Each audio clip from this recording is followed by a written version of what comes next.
Saudamos a todos os meus queridos irmãos e amigos, saudamos com a paz de Jesus. Amém. Seja bem-vindo à Palavra de Deus, ao estudo da Palavra de Deus. Parabéns por vocês estarem aqui. E antes de iniciarmos o estudo da Palavra de Deus, queremos orar mais uma vez. Oremos ao Senhor. Pai eterno que estás nos céus, derrama sobre nós o Espírito Santo neste momento. Que o Senhor fale ao nosso coração ao abrirmos a Tua Palavra. Que o Senhor derrame o Espírito Santo para que Ele se mova entre nós e atue na nossa mente, derramando luz celestial para entendermos a Tua profecia. É em nome de Jesus que pedimos e agradecemos. Amém. Abram a Bíblia, queridos, em Apocalipse capítulo 22.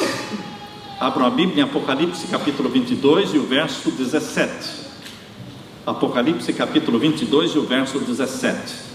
Hoje vamos falar sobre a graça divina que ninguém entende.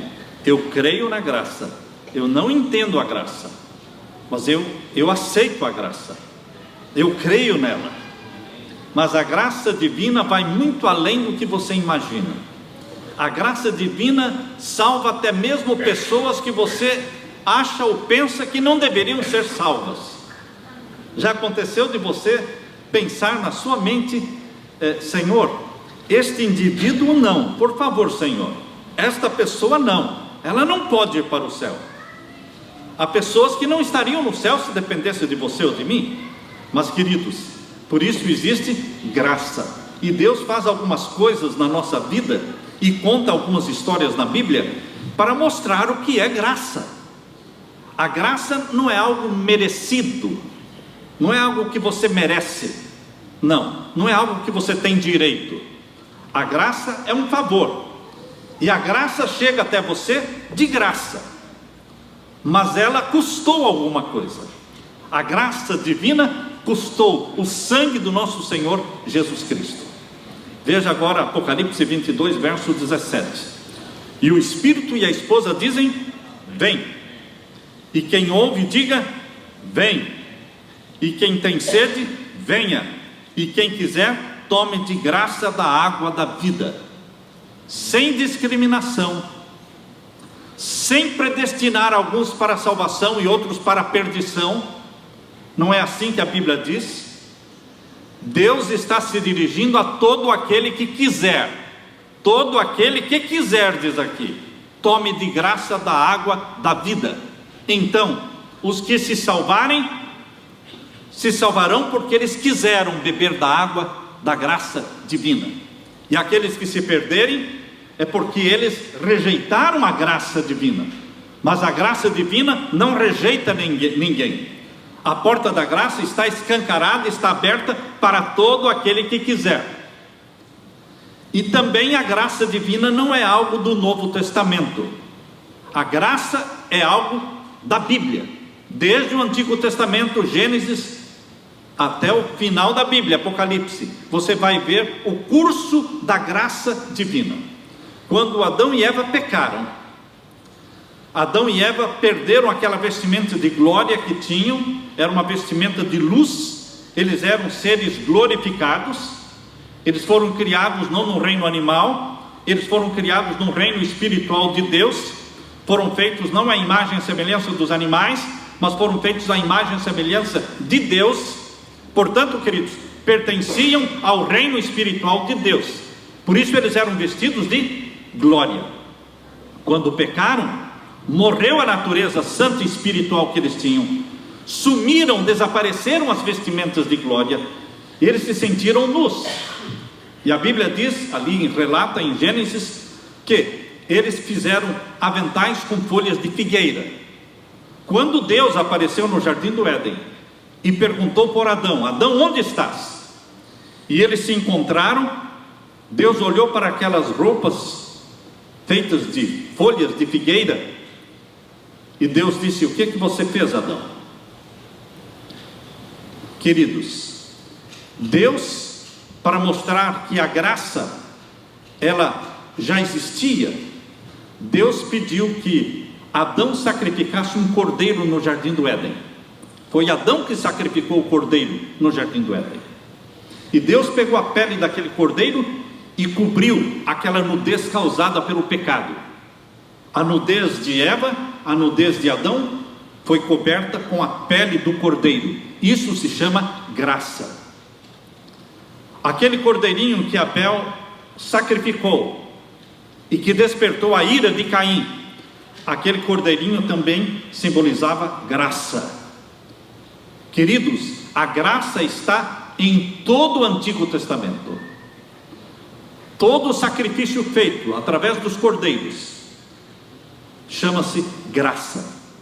Mas, queridos, quando Deus levou para o céu Enoque, porque Enoque foi arrebatado para o céu, isto é graça. Enoque não merecia o céu, mas ele foi arrebatado para o céu pela graça de Deus.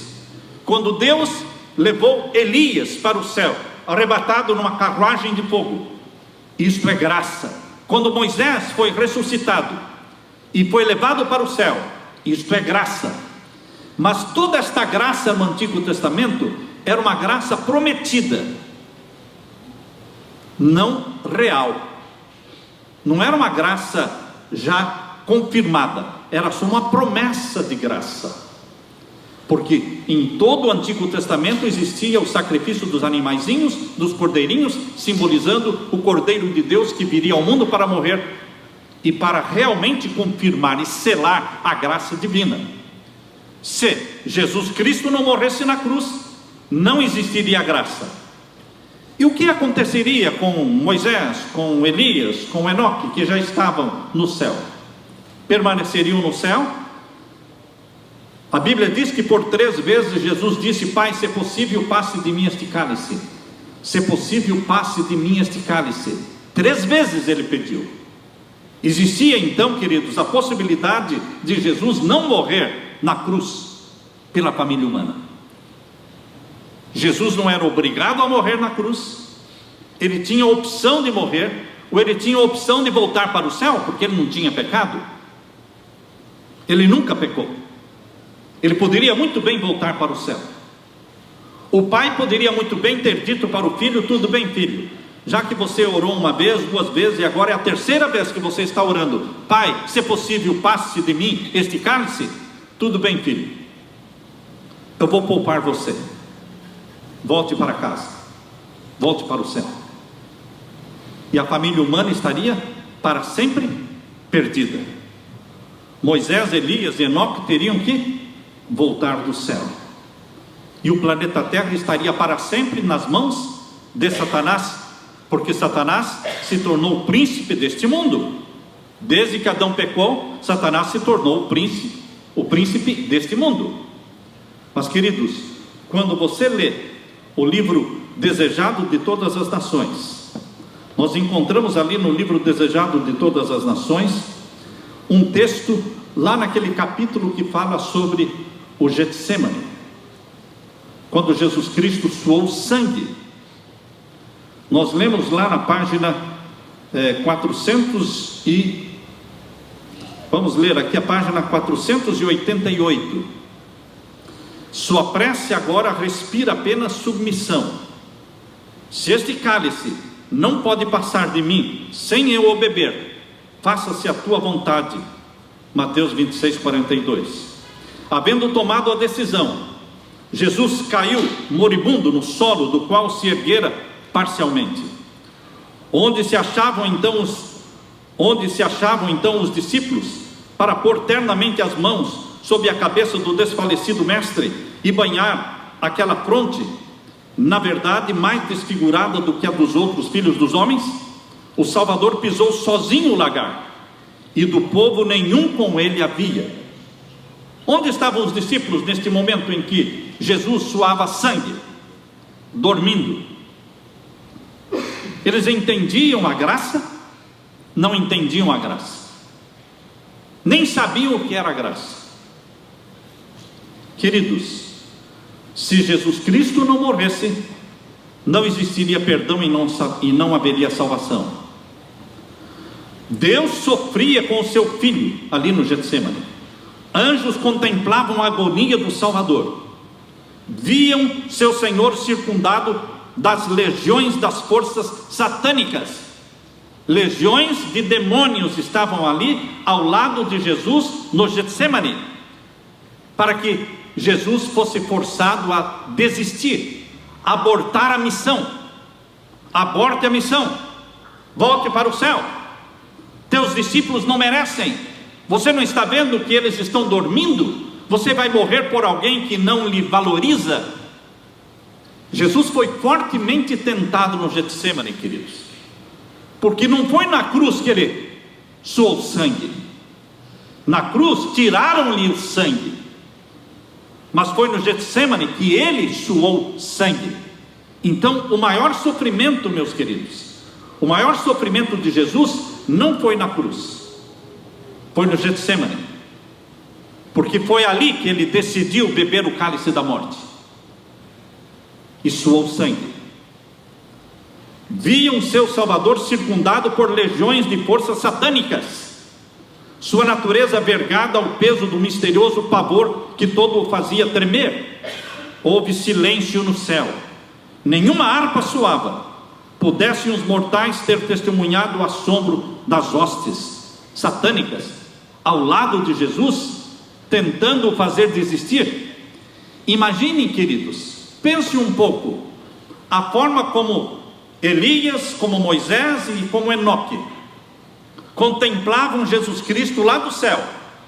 Jesus Cristo vergado sob o peso dos nossos pecados, que estavam sendo colocados sobre ele, e ele suando sangue e clamando ao Pai: se possível, passe de mim este cálice. Imagine a tensão e o suspense do céu. Por isso aqui no Desejado de Todas as Nações diz: houve silêncio no céu, nenhuma harpa soava. Para escancarar a porta da graça, houve silêncio no céu, porque a porta da graça poderia não se abrir. Você crê desta forma? Você crê que a porta da graça poderia não se abrir? A graça do Antigo Testamento era uma graça só prometida, promessa. Mas as promessas, quando não são cumpridas, não têm valor. Se você entrar numa loja, comprar um aparelho de televisão, se você entrar numa loja de carros e comprar um carro, você não deu nenhum dinheiro de entrada, você não pagou nada, mas já pode sair dirigindo o seu carro, indo para casa, feliz, sem ter pago nada. Mas você vai ter que pagar. Se você não pagar, eles vão tomar o carro de você. Queridos, Moisés, Elias e Enoque, eles estavam no céu por causa de uma promessa de pagamento. Mas se o pagamento não fosse feito com o sangue do Filho de Deus, eles teriam que voltar. Por isso existia tensão no céu, silêncio no céu, nenhuma harpa soava quando Jesus tremia diante da cruz, diante do pensamento de morrer na cruz. Mas Jesus Cristo decidiu salvar a humanidade, e a porta da graça foi escancarada, foi aberta, e nós estamos vivendo na graça. Agora abra a sua Bíblia em Apocalipse capítulo 8, irmãos. Aqui você vai ler sobre um outro silêncio no céu. O primeiro silêncio no céu foi para abrir a porta da graça, e agora o próximo silêncio no céu é para fechar a porta da graça. Há novamente silêncio no céu, porque quando a porta da graça está para se fechar, quando Jesus Cristo está para lançar um incensário sobre a terra, ele percebe que existe uma multidão que ainda não foi selada pelo selo do Deus vivo, e ele clama ao Pai: Pai, meu sangue, Pai, meu sangue, Pai. E os 4 anjos que estão segurando os 4 ventos são ordenados para que continuem, que não soltem os 4 ventos, até que o povo de Deus que ainda não foi selado, seja selado pelo selo do Deus vivo. Existe tensão no céu, silêncio no céu, quando a porta da graça estiver para ser fechada para sempre. Leia comigo, Apocalipse capítulo 8, os versos 1 até o verso 5. E havendo aberto o 7º selo, fez-se silêncio no céu por quase meia hora. E viu os 7 anjos que estavam diante de Deus, e foram-lhes dadas 7 trombetas. E veio outro anjo e pôs-se junto ao altar, tendo um incensário de ouro, e foi-lhe dado muito incenso, para o pôr com as orações de todos os santos, sobre o altar de ouro que está diante do trono. E o fumo do incenso subiu com as orações dos santos, desde a mão do anjo até diante de Deus. E o anjo tomou o incensário, e o encheu do fogo do altar, e o lançou sobre a terra. E houve depois vozes, trovões, relâmpagos e terremotos. Queridos, o capítulo 8, verso 1 diz que quando o 7º selo foi aberto, houve silêncio no céu. Eu pergunto, o 7º selo já foi aberto? Sim ou não? Não foi aberto ainda. E agora diz o verso 2: e viu os 7 anjos que estavam diante de Deus, e foram-lhes dadas 7 trombetas. Os 7 anjos que estão diante de Deus, eles vão receber as 7 trombetas quando o 7º selo for aberto. Eu pergunto, eles já receberam as 7 trombetas? Se o 7º selo não foi aberto ainda, os 7 anjos ainda não receberam as 7 trombetas. Se eles não receberam as 7 trombetas, eles ainda não começaram a tocar as trombetas, porque o capítulo 8, verso 6 diz que eles só vão começar a tocar as trombetas depois que Jesus, no verso 5, lançou o incensário sobre a terra. Está claro isso? Vamos ler o capítulo 8, verso 6. Depois de Jesus lançar o incensário sobre a terra, o verso 5, no verso 6 explica: e os 7 anjos que tinham as 7 trombetas prepararam-se para tocá-las, somente depois de Jesus ter lançado o incensário sobre a terra. Mas Jesus ainda não lançou o incensário sobre a terra, porque ainda a porta da graça não se fechou. A porta da graça foi aberta lá no Getsemane e na cruz de nosso Senhor Jesus Cristo. E a porta da graça está aberta em nossos dias. A graça existia por promessa no Antigo Testamento, mas hoje não é mais promessa. Hoje ela foi paga, o preço foi pago pelo sangue de Jesus. É graça para você, mas custou muito caro para Deus.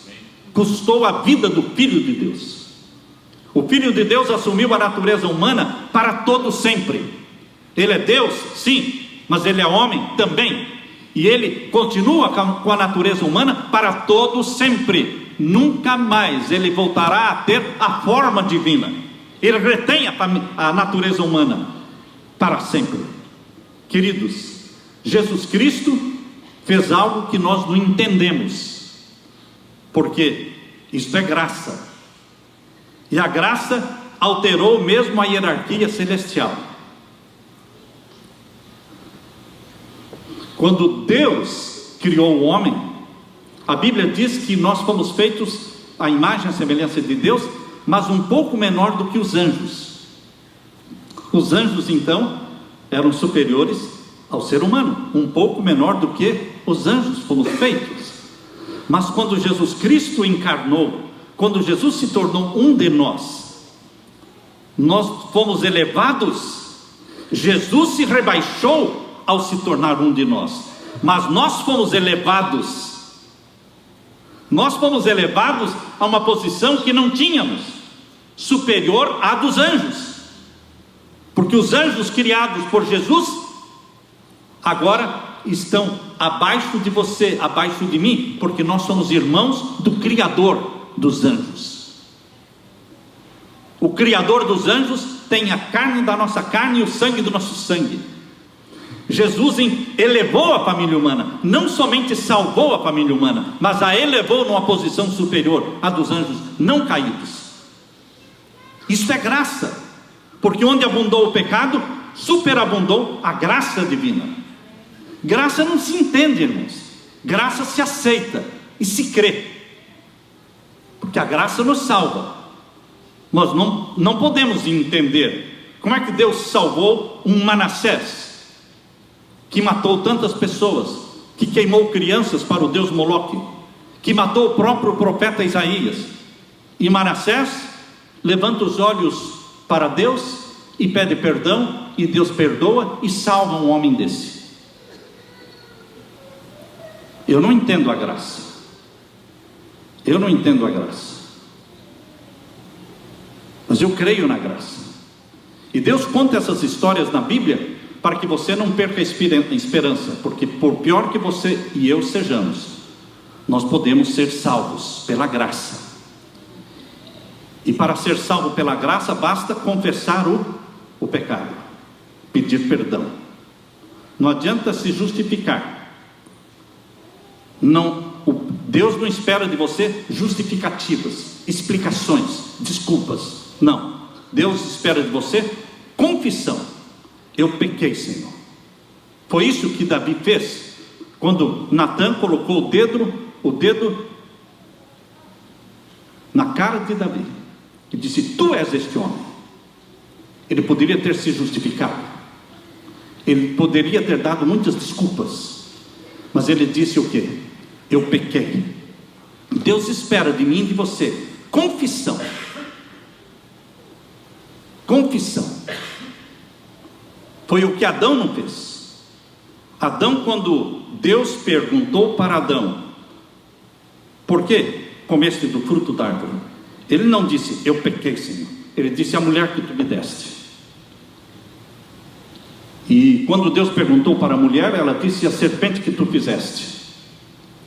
Até quando nós vamos estar culpando os outros? Culpar os outros por causa do nosso adultério? Culparmos os outros por causa do nosso desemprego? Culparmos os outros por causa da nossa infelicidade? Culparmos os pais?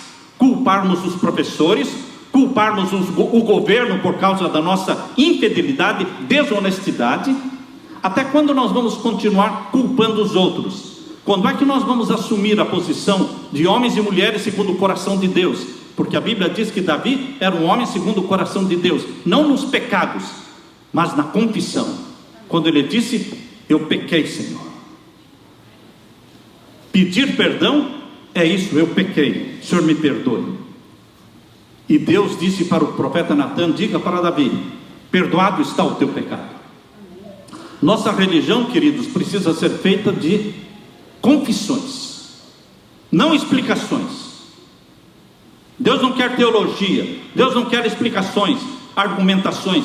Deus quer confissão: eu pequei, me perdoe. É o marido que pede perdão para a esposa e não vem com explicações. Mas também você viu que eu estava nervoso, por que você veio falar comigo naquela hora?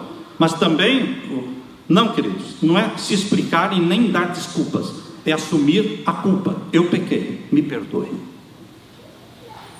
Queridos, aqui diz o capítulo 8, verso 3 de Apocalipse, capítulo 8, verso 3: e veio outro anjo. Nós estamos vivendo em tempo de graça. E veio outro anjo, pôs-se junto ao altar. Imagine na sua mente o santuário do céu. O santuário do céu não tem pátio, porque o pátio é o local onde existia o altar de sacrifício. O altar de sacrifício era onde o cordeiro era morto.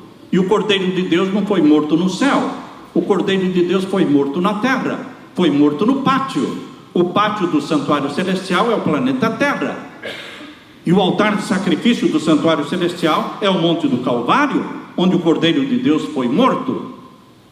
Então o santuário do céu tem o lugar santo e o santíssimo. E aqui diz que este anjo, que não é um anjo, como é que nós sabemos que às vezes a Bíblia chama Jesus de anjo, quando na realidade ele não é anjo? Jesus é chamado de anjo do concerto. Jesus é chamado de o anjo do Senhor, o anjo da aliança. Isso você pode ver em Malaquias. Abra sua Bíblia em Malaquias capítulo 3.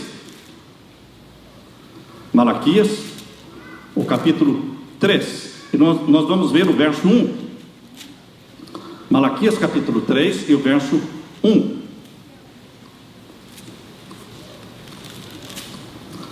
Aqui nós lemos: eis que eu envio o seu anjo, eis que eu envio o meu anjo, que preparará o caminho diante de mim. E de repente virá ao seu templo o Senhor. Quando você estiver lendo o Antigo Testamento e aparecer a palavra Senhor, maiúscula, em hebraico é o tetragrama YHWH. Essas 4 consoantes, YHWH, é o nome de Deus, é o Jeová, é o Eterno. Então, queridos, aqui está falando, aqui onde aparece a palavra Senhor, lembre-se que é o Jeová Eterno. E aqui diz o quê? E de repente virá ao seu templo quem?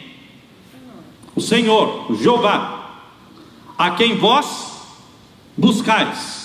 Leiam comigo: o anjo da aliança, do concerto. Aqui está dizendo que Jesus Cristo é a aliança. Jesus Cristo é o anjo da aliança, é o anjo do concerto, que viria ao templo. Ele viria ao templo. Ele veio ao templo de Jerusalém e foi rejeitado. Mas em 1844 ele veio ao Santíssimo do Templo Celestial e foi recebido. Entrou na presença do Pai, pegou o livro selado com 7 selos.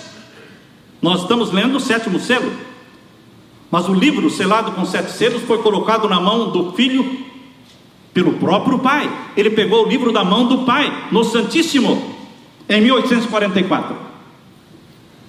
E o livro selado com 7 selos só podia ser aberto pelo leão da tribo de Judá, por aquele que venceu e morreu e ressuscitou para poder abrir o livro. Queridos, é o livro do juízo celestial. E aqui diz que Jesus Cristo, o Senhor, a quem vós buscais, o anjo da aliança, a quem vós desejais, eis que vem, diz o Senhor dos exércitos. Agora voltando para Apocalipse capítulo 8, verso 3, aqui você entende que está falando de Jesus, o anjo da aliança, que tem um incensário na mão, porque anjo não pode ter incensário na mão, porque se um anjo pudesse interceder por você, Jesus não precisaria ter morrido na cruz por você. Por que é que Jesus encarnou, tornou-se um de nós e morreu na cruz? Para se tornar mediador nosso, intercessor nosso. Se um anjo pudesse ser, não precisaria todo o sacrifício do Filho de Deus. Um mediador precisa fazer parte da família a favor de quem estará fazendo mediação. Vou repetir isso, porque temos que decorar isso. Um sacerdote, um mediador, ele precisa fazer parte da família a favor da qual ele está fazendo intercessão. Por isso Jesus teve que se tornar homem para se tornar mediador dos homens. Não tinha outro jeito. Se existisse outro jeito, Deus teria poupado o seu filho. Mas não tinha outra opção. Ou você, meu filho, morre pela humanidade, se torna mediador da humanidade, ou a humanidade ficará para sempre nas mãos de Satanás. Só tem um jeito: você, meu filho, resgatá-los. E para que faça isso, você tem que se tornar um deles. Então este anjo do capítulo 8, verso 3, é Jesus. Leia comigo. E veio o outro anjo, que é Jesus, e pôs-se junto ao altar, tendo incensário de ouro. Lembram-se vocês que no santuário existia incensário de ouro? Um só, que ficava no Santíssimo, só usado pelo sumo sacerdote. E este aqui é um incensário de ouro, que só Jesus pode usar. E foi-lhe dado muito incenso. Eu gosto dessa expressão, irmãos.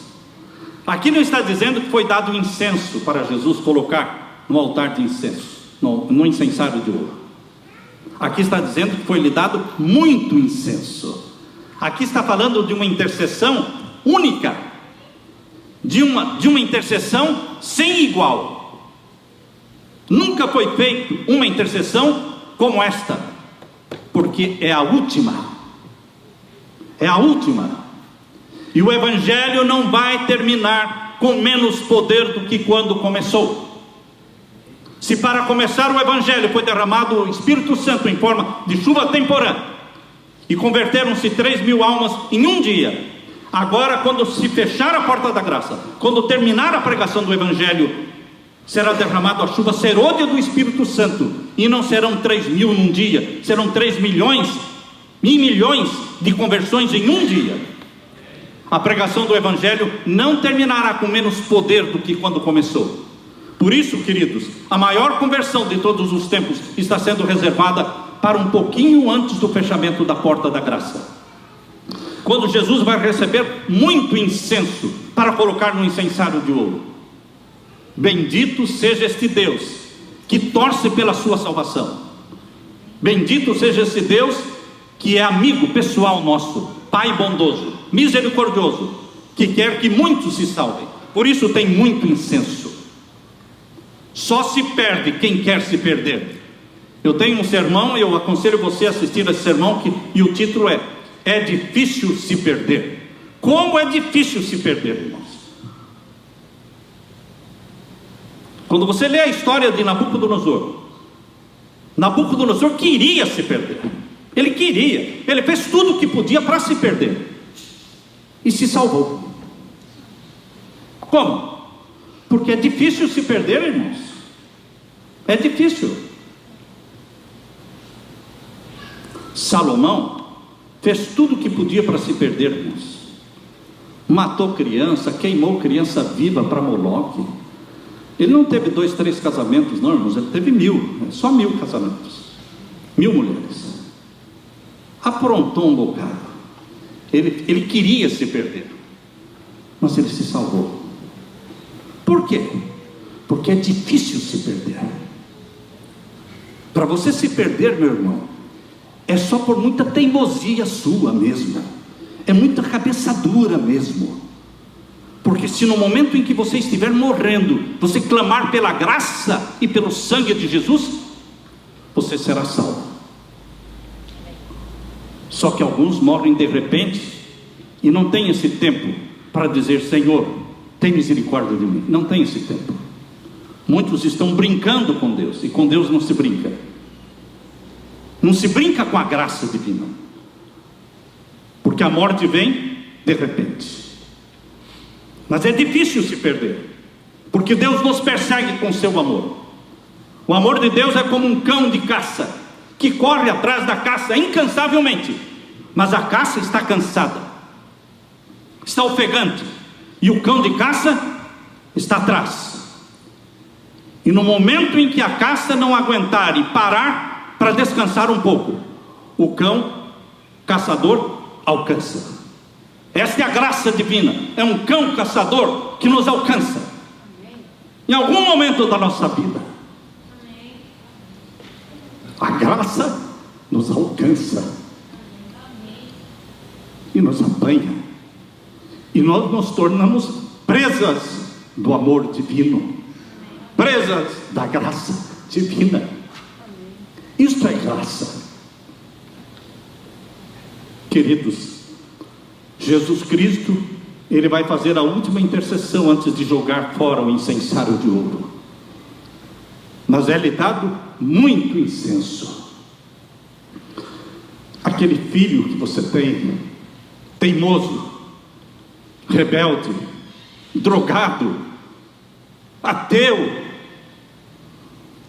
não desista dele. A graça existe e a porta está aberta. Não desista dele. Não desista de orar. Não desista de jejuar. Não desista. Porque antes de Jesus lançar o incensário fora, Ele vai fazer a maior intercessão nunca jamais vista, porque é muito incenso. E a maior conversão, na hora 1/10, será a conversão de milhões. E muitos pais e mães poderão ver na glória seus filhos que foram salvos na hora undécima. Porque Deus é o Deus da hora undécima. Se você pensa que Deus gosta de fazer as coisas adiantadas, não. Parece que Deus é atrasado, porque Ele deixa por último instante. Não, Deus não é atrasado não, irmãos. Mas Deus deixa assim por último instante, para provar que Ele é Deus. Quando você vê que não tem mais saída, quando você percebe que todas as portas estão fechadas, e você diz: eu me entrego, Senhor, não tem mais solução, não tem mais nada a ser feito. Então Deus diz: deixe-me ser Deus, deixe-me ser Deus. E no último segundo Ele faz o milagre, porque Ele é o Deus da hora undécima. Não deixe de crer, não deixe de orar, não deixe de interceder. E foi-lhe dado muito incenso. E aqui diz o verso 4: e o fumo do incenso subiu com as orações dos santos, desde a mão do anjo até diante de Deus. E depois desta grande conversão da hora undécima, Jesus agora pega um incensário de ouro e coloca ali fogo do altar. Percebam a diferença, irmãos, no verso 5. Agora não é mais incenso, agora é fogo. Agora não é mais intercessão, agora são juízos, porque a terra vai começar a ser destruída. Quando você lê a partir do verso 6, é a destruição de 1/3 das árvores, 1/3 das águas, 1/3 dos rios, 1/3 do sol, das estrelas, 1/3 da população mundial. Começam as destruições permitidas por Deus, mas causadas pelo anjo do abismo, que é Satanás. Agora aqui no capítulo 8, verso 5, diz que Jesus pega um incensário e o encheu do fogo do altar, e o lançou sobre a terra, e houve depois vozes, trovões, relâmpagos e terremotos. Quando Jesus lança o incensário sobre a terra, no livro Primeiros Escritos, página 279, diz ali, quando ele lança o incensário sobre a terra, ele diz: está feito. E então, pela primeira vez, Jesus profere o texto que está em Apocalipse 22, verso 11, irmãos. Existe um momento certo para Jesus proferir esse texto. Esse texto é uma profecia que vai se cumprir quando Jesus jogar o incensário sobre a terra. Apocalipse 22, verso 11. Só então Jesus vai proferir estas palavras. Vamos ler: quem é injusto, faça injustiça ainda, e quem está sujo, suje-se ainda, e quem é justo, faça justiça ainda, e quem é santo, seja santificado ainda. E eis que venho sem demora, e o meu galardão está comigo para dar a cada um segundo as suas obras. Não tem mais graça. Quem está santo e salvo, permanece santo e salvo. Quem está perdido, está perdido. Não tem mais incensário de ouro na mão de Jesus. Ele jogou fora. A porta da graça foi fechada. Por isso, antes de Jesus jogar o incensário sobre a terra, existe aquele silêncio no céu, irmãos. Silêncio no céu, por causa da tensão dos que ainda estão sendo selados e dos que ainda estão fazendo decisões. Mas hoje eu me regozijo porque a porta está aberta. O Espírito diz: vem. A esposa diz: vem. E aquele que ouve, diga: vem. E todo aquele que quiser, venha e tome de graça da água da vida. Isto é graça. Deus derrama o Espírito Santo sobre você, meu irmão. Que você creia na graça e viva na graça, mas não brinque com a graça. Deus te abençoe. Amém? Amém. Oremos ao Senhor.